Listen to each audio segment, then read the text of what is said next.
Toto tu je ohnostroj farizejstva. Oháňate sa tu ľudskými právami v Iráne a v skutočnosti tým len prekrývate vojnové zločiny Spojených štátov a Izraela. Ste takí istí ako Američania, len falošnejší.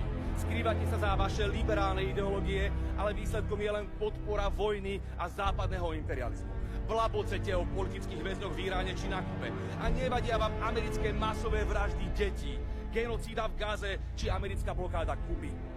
Vám nejde o ľudské životy, inak by ste nemohli tolerovať fašistov, ako je Netanyahu či Ben-Gvir. Vám vadí len to, že Irán či Kuba idú vlastnou cestou a odmietajú západný diktát. Stále máte v sebe ten odpudivý imperiálny inštinkt, ešte z čias vášho koloniálneho besnenia. A preto na jednej strane tu Lejenová udeluje trápne ocenenia skorumpovanému Zelenskému, ale iránskych detí či kubánskych detí sa zastať nevie. Aj preto, že ste pokrytci, vám ich Rusi tak pohrdajú. Vy ani len víťazstvo nad fašizmom nejdete v Moskve osláviť, pretože pre vás to nie je víťazstvo nad fašizmom, ale porážka od Ruska. Vždy budete nenávidieť Rusko, Irán, Kubu a ďalšie národy, ktoré vám